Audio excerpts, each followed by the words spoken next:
If you're feeling what I'm saying, shut your eyes and dream. You can visualize my mind and what I'm trying to be. Now that's a star, you can look up in the sky, you'll see. But only NASA can see how high I be.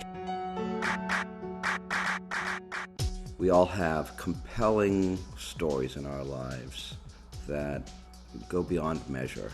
It's difficult sometimes to tell those stories, and art becomes a threshold through which those stories can be told. I'm about to drill a hole for my screwed up life. I'm so young, but at the same time too uptight. Medicine Wheel is a collection of many of these compelling stories. One of the most powerful examples of that, was the first Medicine Wheel, where rocks were scattered in the cyclorama, and people were invited to pick up a stone and carry them to the center of the room, thinking about this new disease that was affecting people. And two women picked the largest stone, and it was very difficult to carry, so they were pushing it. And I offered to help, and they said no. And one of the women said to me, you don't get this, do you? She said, her son, my nephew, just died from AIDS. This is our weight. Man, the story's non-fiction, my addiction ain't stopping. The smoke is closing up my throat and then I start the coughing. Gotta stop the dealing, the stealing, and peel popping. But the only real feeling of healing was some Suboxone.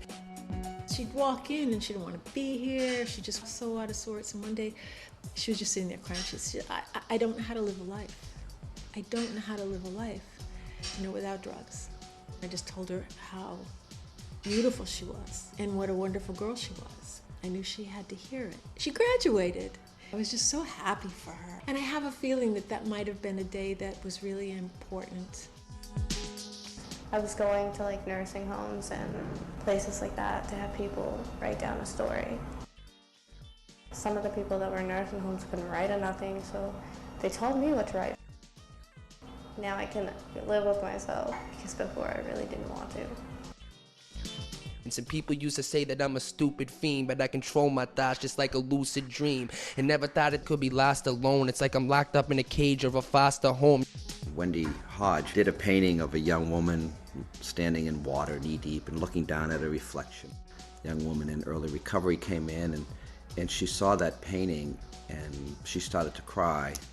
The next week she came back, she said, I was going to run away last week, and then I saw that painting and I decided to stay. She saw herself in that painting, and that mirror was, revealing a young girl to a young girl. What matters is that painting, saved a young girl's life. And that's really a simple thing. If you're feeling what I'm saying, shut your eyes and dream. You can visualize my mind and what I'm trying to be. Now that's a star, you can look up in the sky, you'll see. But only NASA can see how high I be. One of my friends, she told me about this place, Medicine Wheel, who was paying kids after school. I thought I was, a pretty decent person, and I was robbing and stealing and, doing a lot of illegal stuff, backstabbing friends, and eventually I lost everything. I didn't really know that I liked writing until I joined Medicine Wheel, and I ended up being really good at writing poetry. Now I'm writing my own book. It's given me a chance to actually be who I was meant to be, and not afraid of everyone, not afraid of everything.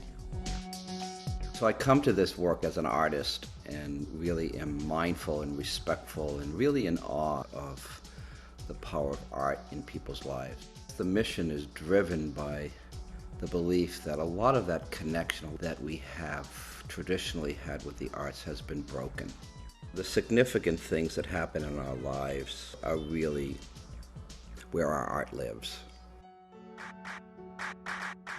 The story's non-fiction, my addiction ain't stopping. The smoke was closing up my throat and then I started coughing. Gotta stop the dealing, the stealing, and peel popping. But the only real feeling of healing was some Suboxone.